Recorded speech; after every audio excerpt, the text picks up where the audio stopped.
En un oscuro giro, ha salido a la luz un impactante vídeo que implica a Joe Biden en los acontecimientos que condujeron al intento de asesinato de Donald Trump.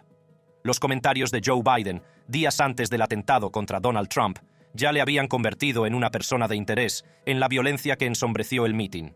Sin embargo, su abrupto anuncio de abandonar la carrera presidencial deja entrever algo mucho más ominoso.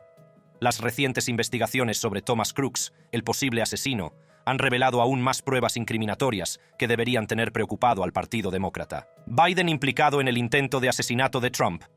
El ambiente en el Butler Farm Show, el 16 de julio de 24, era eléctrico. Los partidarios de Donald Trump se reunieron en masa, ansiosos por oír hablar al expresidente. Pero en medio del mar de sombreros rojos y pancartas, una presencia inquietante estaba a punto de perturbar el evento. Thomas Crooks, un joven de 20 años, fue visto por primera vez por los asistentes cerca de los magnetómetros. Su comportamiento errático llamó inmediatamente la atención de varios asistentes. Se le vio pasearse de un lado a otro, con los ojos desorbitados y nervioso. Esta conducta inusual no pasó desapercibida. Los asistentes, preocupados, no tardaron en llamar a la policía local para denunciar el comportamiento sospechoso de Thomas. Se oyó decir a uno de los asistentes: «Hay algo raro en ese tipo». La policía se tomó en serio las denuncias y empezó a vigilar de cerca a Thomas.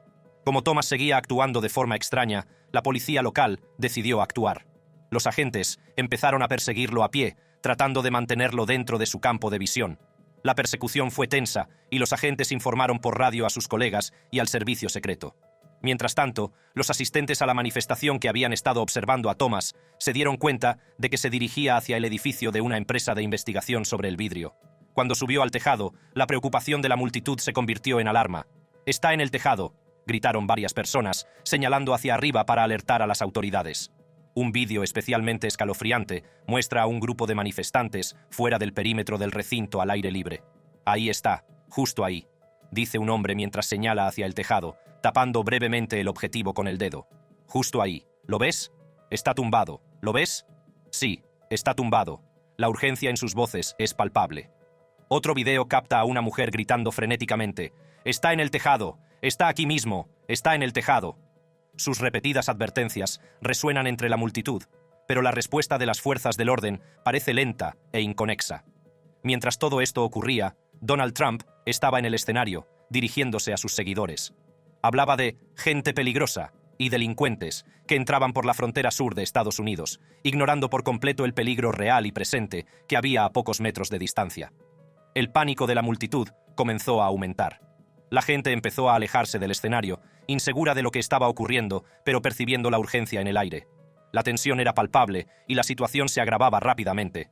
Greg Smith, espectador del mitin, relató más tarde su experiencia a la BBC. «A los pocos minutos del discurso de Trump, me di cuenta de que un hombre claramente armado con un rifle se arrastraba por el tejado», dijo Smith. «Estaba a unos 15 metros de donde yo estaba. Apunté al tirador durante 2 o 3 minutos, intentando alertar a las fuerzas del orden». El relato de Smith pone de relieve la confusión y la falta de coordinación entre las autoridades. La policía estaba corriendo por el suelo. Nosotros decíamos: tío, hay un tipo en el tejado con un rifle», recuerda Smith. La policía estaba como: «¿Qué?», como si no supieran lo que estaba pasando. Dijimos: «Aquí, en el tejado. Podemos verlo desde aquí. Podemos verlo. Se está arrastrando». Finalmente, las autoridades lograron localizar a Thomas en el tejado. La tensión alcanzó su punto álgido cuando se prepararon para enfrentarse a él. La multitud observaba atemorizada, esperando que la situación se resolviera sin víctimas. Pero entonces ocurrió lo impensable. Thomas Crooks abrió fuego, sembrando el pánico entre la multitud. El sospechoso, Thomas Crooks, consiguió disparar a Trump, rozándole la oreja, y matar a un transeúnte mientras hería a otros 2. Los francotiradores del servicio secreto acabaron disparando y matando a Thomas, pero el daño ya estaba hecho. Las secuelas del incidente suscitaron un par de preguntas. ¿Cómo es que el servicio secreto no vio a Thomas a pesar del nivel de seguridad que se esperaba de ellos? ¿Y cómo respondieron tan lentamente para neutralizar a Thomas a pesar de varias advertencias de la multitud? La cronología que condujo al incidente del mitin de Trump del 13 de julio de 2014 es una serie de acontecimientos que han dejado a muchos cuestionando la eficacia y preparación del servicio secreto. El mitin, que pretendía ser un acto político rutinario, se convirtió en un incidente casi trágico que desde entonces ha provocado indignación y peticiones de responsabilidades. La campaña de Trump había estado solicitando recursos adicionales del servicio secreto desde que Trump dejó el cargo en 21. Estas peticiones estaban motivadas por la constante preocupación por la seguridad del expresidente, especialmente dado el recrudecimiento del clima político y las amenazas en su contra. A pesar de estas peticiones, el servicio secreto admitió que algunas modificaciones de seguridad para Trump no fueron proporcionadas antes del intento de asesinato. El domingo, el servicio secreto reconoció que en algunos casos, cuando la agencia no proporcionó unidades o recursos especializados específicos, hicieron modificaciones para garantizar una protección adicional para Trump. Estas modificaciones incluyeron la utilización de socios estatales o locales para proporcionar funciones especializadas o la identificación de alternativas para reducir la exposición pública del protegido. Sin embargo, estas medidas fueron evidentemente insuficientes para evitar el incidente casi mortal. El hecho de que el servicio secreto haya admitido que no realizó determinadas modificaciones de seguridad no ha hecho sino intensificar el escrutinio. El portavoz del servicio secreto, Anthony Guglielmi, declaró que la agencia realizó modificaciones para garantizar una protección adicional, pero estas medidas evidentemente no fueron suficientes. Las continuas preocupaciones de la campaña de Trump sobre la falta de recursos adicionales y de apoyo por parte del servicio secreto se han visto validadas por este incidente. Tras el tiroteo, la directora del servicio secreto, Kimberly Cheatle, testificó ante el Comité de Supervisión de la Cámara de Representantes antes de asumir su responsabilidad y dimitir. El secretario de Seguridad Nacional, Alejandro Mayorkas, ha designado un panel bipartidista para llevar a cabo una revisión independiente de 45 días del intento de asesinato. Sin embargo, una persona que ha sido señalada específicamente es el presidente Joe Biden, a quien el servicio secreto bajo su gobierno casi permitió que asesinaran a su rival, el expresidente Trump. Las críticas llegan pocos días después de que el presidente Biden hiciera un comentario que podría haber sugerido su implicación en este vil acto. En una llamada privada con donantes, el presidente Joe Biden hizo un comentario que encendería una tormenta de debate y acusaciones, señalando poner a Trump en la diana. El contexto de la llamada era de urgencia y frustración. Biden intentaba reunir a sus partidarios y subrayar la importancia de centrarse en las acciones y políticas de Trump. Quería destacar las numerosas mentiras que Trump había dicho durante los debates y la amenaza que, en su opinión, Trump suponía para la democracia. La frase «poner a Trump en la diana» levantó muchas cejas. El momento del comentario no podía haber sido peor, porque apenas unos días después se produjo un intento de asesinato de Donald Trump en un mitin en Pensilvania. Las consecuencias del tiroteo fueron inmediatas e intensas. Los legisladores republicanos se apresuraron a culpar a la retórica de la campaña demócrata de incitar a la violencia, y el comentario de Biden sobre la diana se convirtió en el centro de sus críticas. Las redes sociales ardieron con teorías conspirativas y preguntas sobre cómo pudo ocurrir un suceso tan trágico. Las ramificaciones políticas fueron profundas, y ambos bandos utilizaron el incidente para reforzar sus argumentos y movilizar a sus bases. En los días posteriores al tiroteo, Biden se enfrentó a un aluvión de preguntas sobre su comentario. En una entrevista con Lester Holt, de NBC News, admitió que sus palabras habían sido un error. Aclaró que su intención era centrarse en las políticas y acciones de Trump, no incitar a la violencia. Fue un error usar la palabra diana. No dije punto de mira. Yo diana pues centrarse en él. Aún así, el daño ya estaba hecho. Y en un sorprendente giro de los acontecimientos, Biden se retiró oficialmente de la carrera presidencial el 21 de julio de 2024. Biden publicó una declaración escrita anunciando su retirada de la carrera presidencial. Expresó que era el mayor honor servir como presidente, pero que renunciar era en el mejor interés de mi partido y del país. Esta decisión marcó un importante punto de inflexión en la carrera hacia la Casa Blanca, sentando las bases para un nuevo capítulo en la política estadounidense.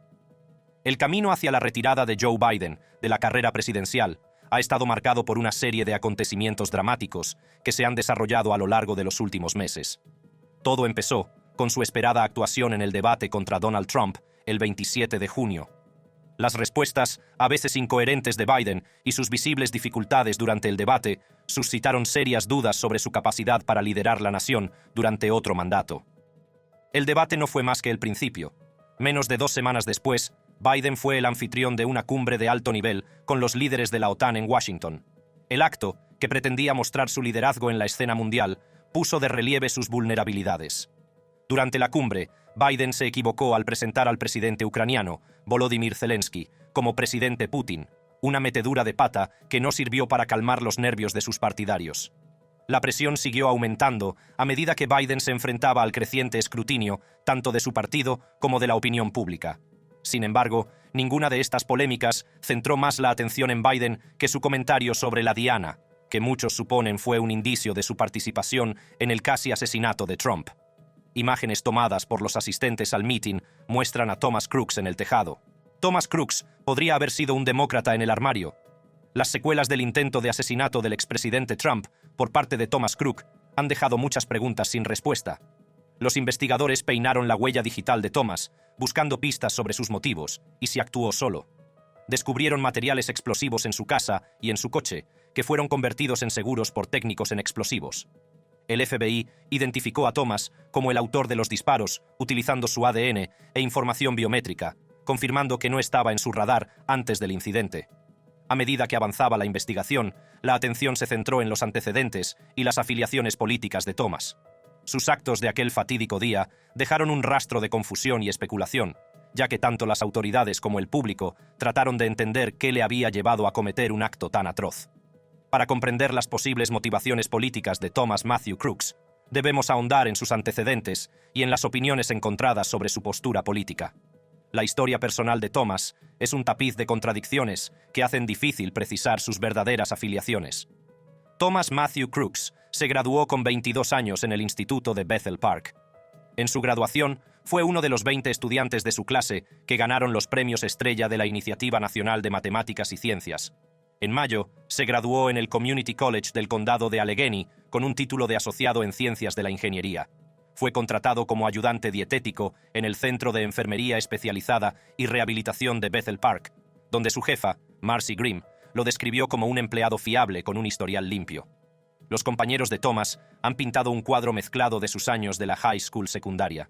Jason Kohler, un antiguo compañero de clase, dijo a Associated Press que Thomas sufría acoso casi todos los días y era considerado un marginado. Juliana Grooms se hizo eco de este sentimiento, señalando que Thomas era objeto de burlas por su mala higiene y olor corporal.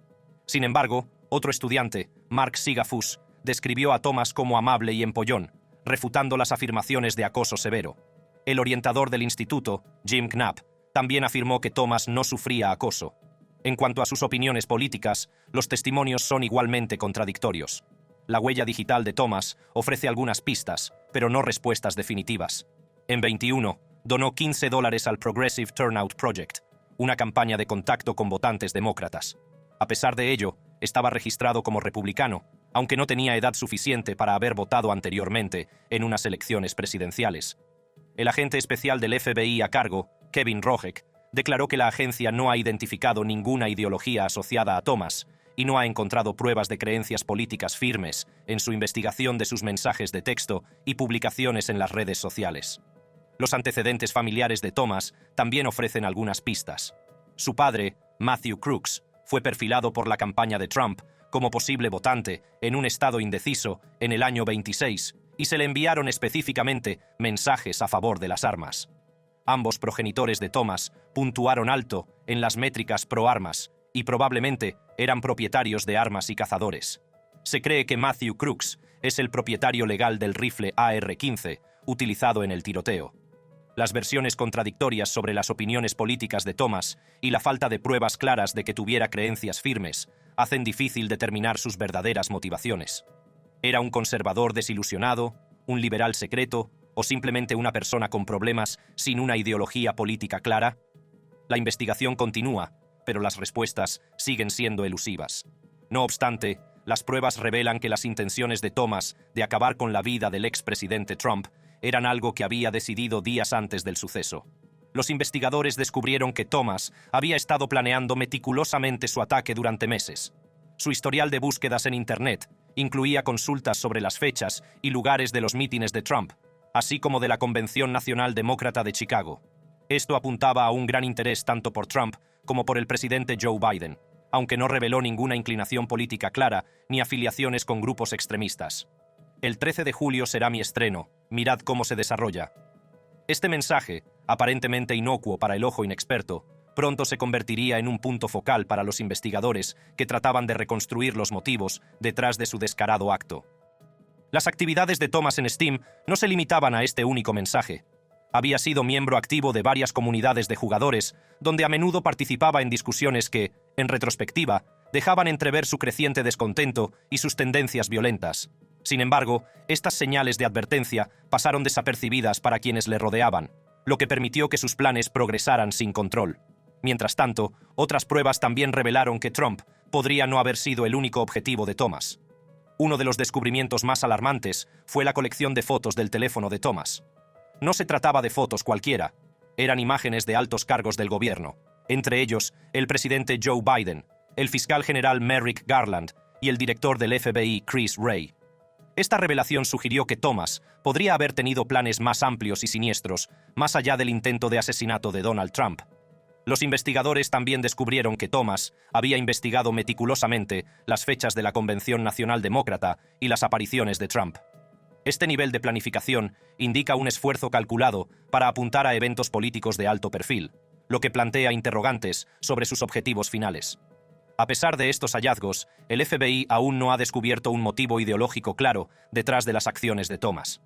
El agente especial Kevin Roszek declaró: "No tenemos indicios de ningún problema de salud mental, a pesar de que Thomas buscó información sobre un trastorno depresivo mayor.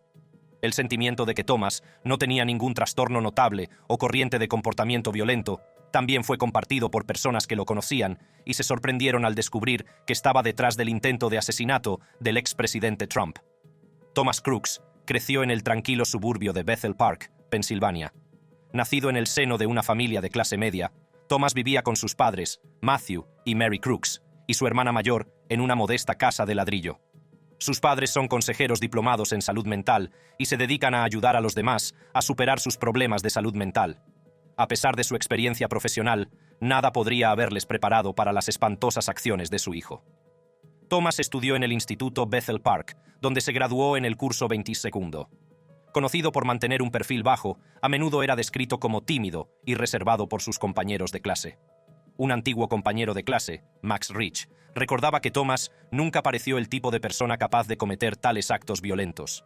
Le gustaba jugar y construir ordenadores, aficiones que le mantenían ocupado y algo aislado de sus compañeros. Sus puntos de vista conservadores aparecían ocasionalmente en las discusiones de la clase de historia, pero la mayoría de las veces se guardaba sus opiniones para sí mismo. Curiosamente, su foto no aparecía en el anuario del último curso, y su nombre figuraba como no fotografiado. Después del instituto, Thomas se matriculó en el Community College del condado de Allegheny, donde cursó 2 años de ingeniería. Se graduó en mayo, y su futuro parecía brillante. Thomas era conocido por su esmero y dedicación a los estudios. Una profesora de la universidad, que prefirió permanecer en el anonimato, estaba desconcertada por su transformación en aspirante a asesino. Recordó su excepcional trabajo en un proyecto de rediseño de un juguete para personas con discapacidad. Thomas creó un juego de ajedrez impreso en 3D para ciegos, completo con braille, demostrando su naturaleza meticulosa y su genuina preocupación por los demás. Es algo muy inesperado. Thomas tenía previsto continuar sus estudios de ingeniería en la Universidad Robert Morris, una institución cercana. La universidad confirmó su intención de continuar sus estudios, lo que aumentó la conmoción por sus actos. El Community College del condado de Allegheny acababa de cerrar su programa de ingeniería el 30 de junio, lo que llevó a Thomas a buscar oportunidades en otra parte. Últimamente, Thomas trabajaba como ayudante de dietética en una residencia de ancianos a una calle de su casa. Sus empleadores le describían como un hombre que realizaba su trabajo sin preocupaciones, lo que daba la imagen de un joven que parecía seguir un camino estable. Thomas también era miembro del Clerton Sportsman's Club local, un club de tiro en el que practicaba el tiro. El día del atentado, llevaba una camiseta que anunciaba Demolition Ranch, un canal de YouTube para entusiastas de las armas de fuego. Matt Carricker, presentador del canal, expresó su conmoción y confusión al enterarse de las acciones de Thomas, declarando que nunca lo había conocido ni se había comunicado con él. Mientras la investigación sobre Thomas sigue revelando más preguntas que respuestas, las cosas se han puesto aún más raras para Biden días después del intento de asesinato. ¿Qué le ha pasado realmente a Joe Biden? Las actuales especulaciones sobre la salud de Joe Biden son un torbellino de anuncios inesperados, escrutinio público y un aluvión de teorías conspirativas. Para entender el panorama completo, tenemos que remontarnos a los días previos a su sorprendente retirada de la carrera presidencial del 24. Todo empezó a mediados de julio de 2004, cuando el presidente Joe Biden, que había estado haciendo campaña para su reelección, anunció repentinamente que había dado positivo en la prueba del COVID-19. El diagnóstico sorprendió a muchos y a muchos otros. Este diagnóstico sorprendió a muchos, dados los rigurosos protocolos sanitarios seguidos por el presidente y su equipo. Biden, que tiene más de 80 años, empezó inmediatamente a aislarse en su casa de vacaciones de Rehoboth Beach, Delaware. La Casa Blanca emitió un comunicado en el que aseguraba al público que el presidente experimentaba síntomas leves y seguía trabajando a distancia.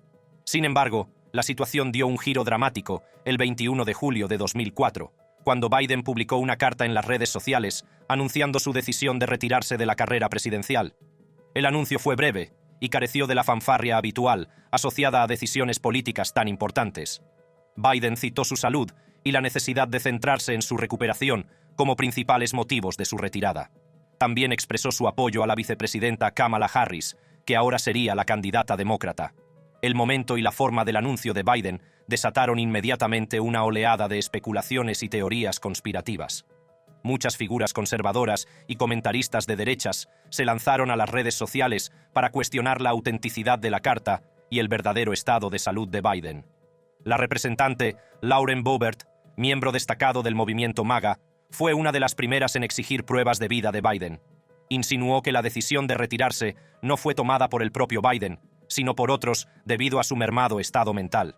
El tuit de Boebert no tardó en ganar adeptos, y muchos de sus seguidores se hicieron eco de sus demandas. El hashtag #WhereIsJoeBiden empezó a ser tendencia en Twitter, con usuarios publicando memes y teorías sobre el paradero y la salud de Biden. Chip Roy, otro miembro del Congreso, echó leña al fuego compartiendo una foto de la agenda pública de Biden, en la que no aparecía ningún acto programado para los próximos días. Roy puso en duda que el presidente siguiera al mando y sugirió que había algo sospechoso en su ausencia. A medida que crecían las especulaciones, otras figuras de la derecha empezaron a escudriñar los detalles de la carta de dimisión de Biden. Algunos señalaron que la firma de la carta parecía diferente de la firma habitual de Biden, lo que sugería que podría haber sido falsificada. Otros se preguntaban por qué la carta no estaba en papel oficial, alimentando aún más las teorías conspirativas. Una de las afirmaciones más sensacionales fue la de la doctora Naomi Wolf, que comparó la firma de la carta de dimisión de Biden con otras anteriores y concluyó que eran notablemente diferentes. Esto dio lugar a teorías descabelladas sobre la autenticidad de la carta y sobre si Biden controlaba realmente sus facultades. El magnate tecnológico de derechas David Sacks incluso estableció un paralelismo con la película Weekend at Bernie's, en la que un hombre muerto es apuntalado y hecho pasar por vivo, dando a entender que Biden estaba siendo manipulado de forma similar. En realidad, la decisión de Biden de hacer el anuncio a través de las redes sociales, en lugar de una rueda de prensa formal, estuvo probablemente influida por su diagnóstico de COVID-19 y la necesidad de aislarse. El presidente había prometido dirigirse a la nación en el transcurso de la semana, pero esto no sirvió de mucho para acallar los rumores y las especulaciones. Casi inmediatamente después del anuncio de Biden, Trump y sus partidarios centraron su atención en Harris.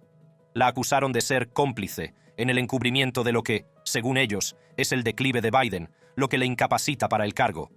La campaña de Trump no tardó en lanzar nuevos ataques, tanto en televisión como en Internet, dirigidos a los principales estados indecisos. Cuando votas a Biden, probablemente estás votando indirectamente a Harris de todos modos. Vamos a derrotar a Crooked Joe Biden y a Laughing Kamala Harris, y vamos a recuperar la Casa Blanca. La retórica de Trump fue clara e inflexible. Pintó a Harris como una liberal aún más radical, no apta para dirigir el país. Su campaña publicó un nuevo vídeo poco después de que Harris saltara a la carrera como candidata presidencial. El vídeo afirmaba que Harris ayudó a Biden a fastidiar la frontera, destacando su papel en la Casa Blanca de Biden como zar de la frontera y acusándola de no visitar la frontera lo suficiente. La campaña de Trump también lanzó una serie de anuncios en las redes sociales atacando a Harris, destacando sus meteduras de pata y describiéndola como una candidata mucho más radical.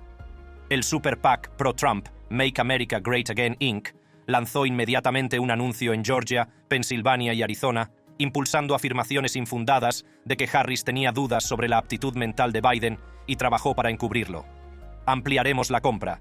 Va a haber un tremendo caos dentro del Partido Demócrata y nuestro trabajo ahora es aprovecharlo. El plan estaba claro: inculpar a Harris como cómplice de ocultar el declive de Biden, al tiempo que se centraba en su historial como fiscal y vicepresidenta. La campaña de Trump empezó a hacer encuestas privadas a Trump frente a otros candidatos, y los resultados alimentaron su estrategia de intensificar los ataques contra Harris. Yo la llamo Laughing Kamala. ¿La has visto reír? Está loca. Puedes decir mucho por una risa. Está loca. Los ataques personales de Trump contra Harris ocuparon un lugar central. En un meeting en Grand Rapids, Michigan, se burló de su risa, un rasgo de su personalidad que su campaña ha puesto de relieve. Incluso antes de que Biden abandonara la campaña, Trump llevaba tiempo sosteniendo que Harris, junto con otros miembros del Partido Demócrata, dirigía en secreto el espectáculo, porque Biden no era apto para ser presidente. Fue en este contexto en el que el presidente Biden hizo su sorprendente llamada telefónica al cuartel general de la campaña de Harris. La llamada no fue solo un gesto de apoyo, sino un grito de guerra. Biden instó a sus antiguos colaboradores de campaña a apoyar a Harris como candidata presidencial, haciendo hincapié en la necesidad crítica de salvar la democracia. Haré lo que coma quiera o necesite que haga una adición, así que quede bien claro que seguimos juntos en esta lucha. No me voy a ir a ninguna parte. Las palabras de Biden fueron un duro recordatorio de los retos a los que se enfrenta la nación. Su llamamiento a la acción fue claro: la lucha por la democracia debe continuar, y Kamala Harris es la indicada para liderarla. Para Harris, la llamada fue un momento significativo. Subrayó la confianza que Biden tiene en su capacidad de liderazgo. También puso de relieve la urgencia de la situación, ya que la nación se enfrenta a las implicaciones de la salud de Biden y el futuro del Partido Demócrata. Para ver más contenidos como este, haga clic en los vídeos que aparecen ahora en su pantalla.